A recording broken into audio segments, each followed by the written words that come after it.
me présente, Gilles Lecker, je suis conseiller en prévention chez Fenoprev, votre spécialiste en santé et sécurité au travail. Alors pour me présenter un petit peu, moi je suis un Alsacien pur et dur. Voilà, hein, Alsace-Fry, donc la plus belle région de mon pays qui s'appelle l'Alsace. Parce qu'entre la Bretagne et l'Alsace, il y a un pays qui s'appelle la France. Voilà. Donc voilà, pour vous parler un petit peu de moi. Je vous vais enchaîner tout de suite sur quelque chose que vous ne connaissez très certainement pas, c'est ma plus grande maîtresse.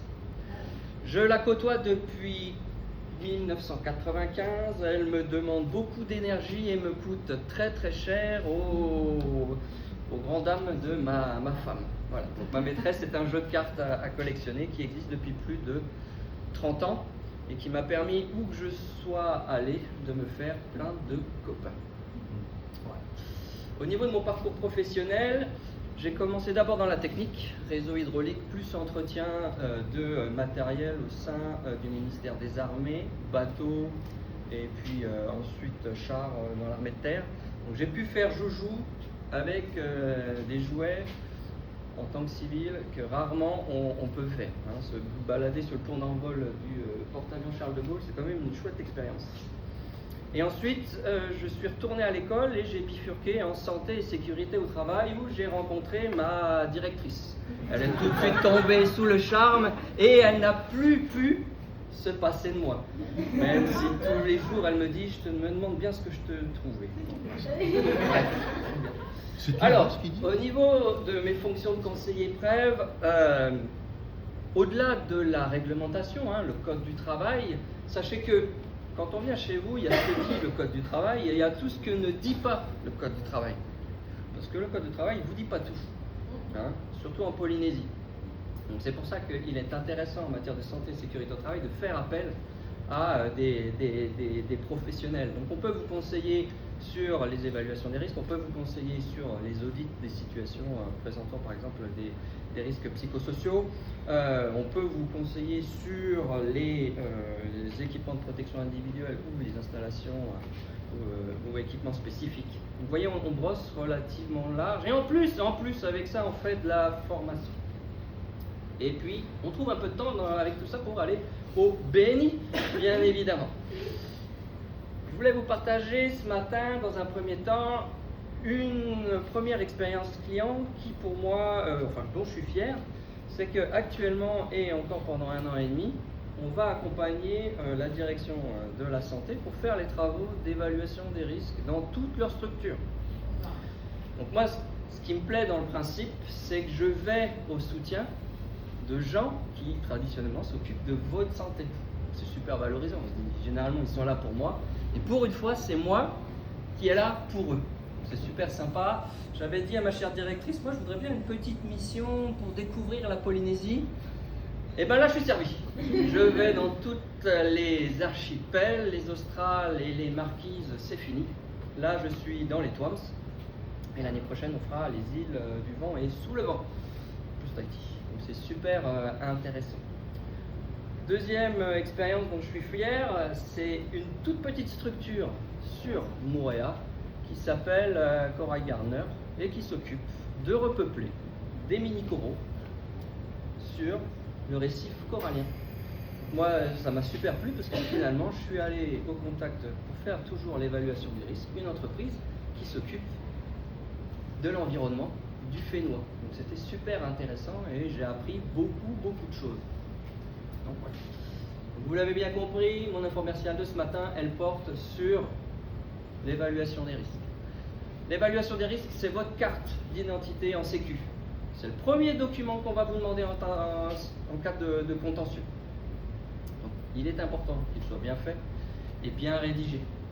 Sinon, on peut aller au-devant de difficultés. Alors, on me dira, ouais, non, mais Gilles, franchement, la prévention, l'évaluation, c'est pas top. Oui, mais à la maison, vous faites attention aux membres de la famille pour éviter qu'ils se mettent en situation, monter sur une chaise et puis se casser la figure, leur mettre à disposition des équipements qui seraient éventuellement inappropriés, courir dans l'escalier, se casser la figure, se brûler parce qu'on a mal positionné la queue de la poêle. Donc vous le faites déjà intrinsèquement. Donc si vous le faites déjà intrinsèquement, c'est que c'est important. Et bien dans l'entreprise, c'est pas papa et maman qui sont responsables des enfants, c'est l'employeur. C'est l'employeur. L'employeur, ben pour ça, on lui impose des choses au travers du code du travail, mais pour autant, vous n'êtes pas forcément au fait de tous les risques qu'on peut y trouver.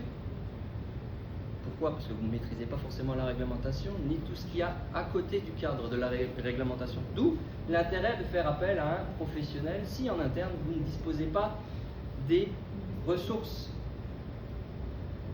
Quand on arrive chez vous, on scanne les situations, on va se dire tiens, on va prendre chaque situation de travail et on va se dire mais qu'est-ce qui ne va pas là? Donc il y a de l'activité physique, ok, il porte des équipements de protection individuelle, qu'est-ce qu'il porte, comment il le porte? Et là on se dit non mais là mon gars, ça va pas aller. L'objectif de faire de la prévention, comme je le dis souvent aux salariés, c'est pas là pour faire plaisir à l'employeur. C'est là pour faire en sorte que quand vous rentriez à la maison, le travail ne vous a pas cassé, physiquement ou mentalement.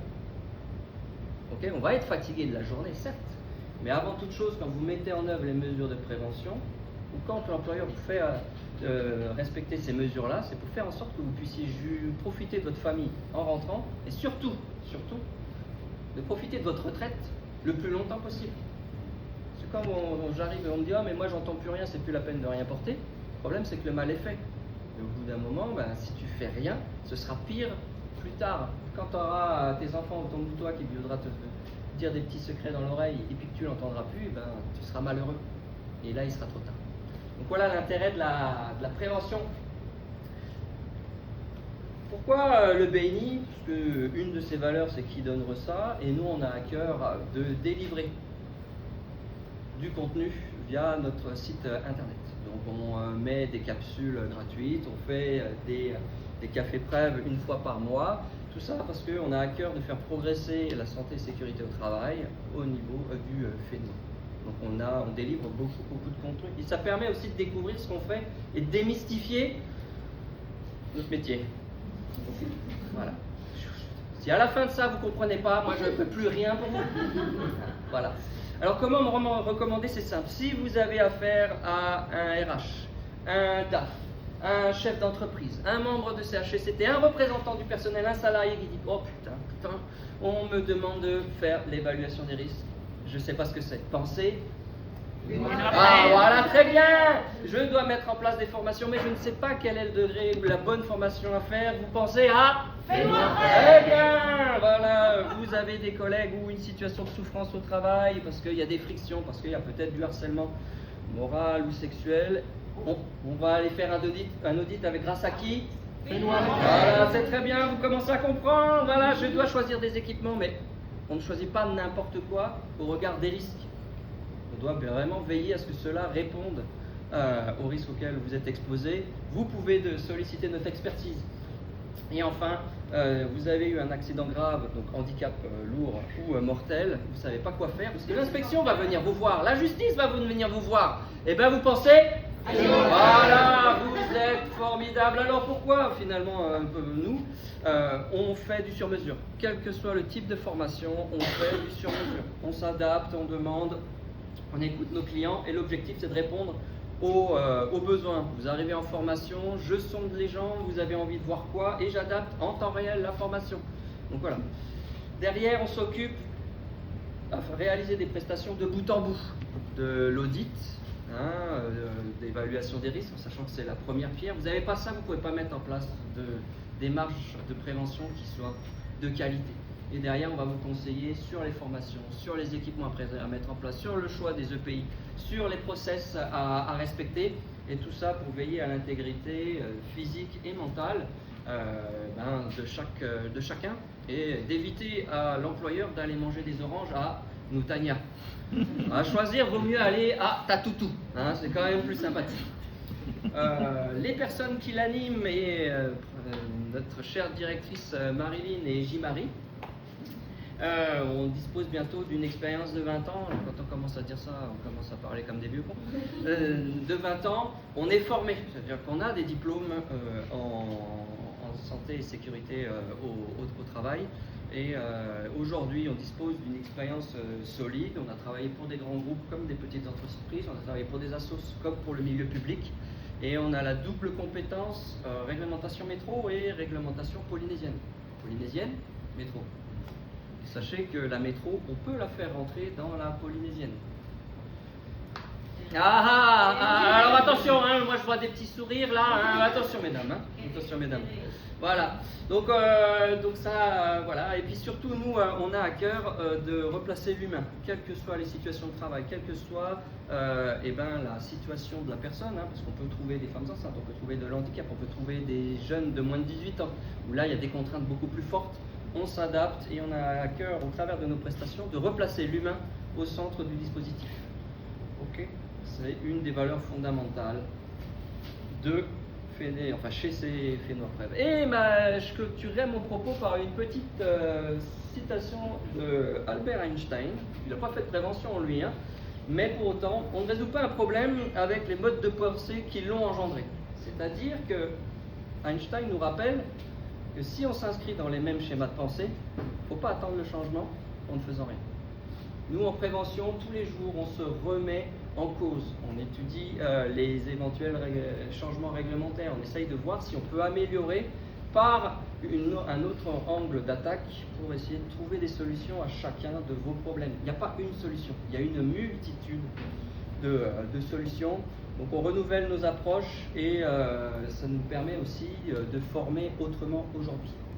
Voilà. C'était Gilles de Fénois-Prèves. Et j'espère qu'au terme de ça, vous avez tous compris ce qu'était l'évaluation des risques professionnels. Je vous remercie.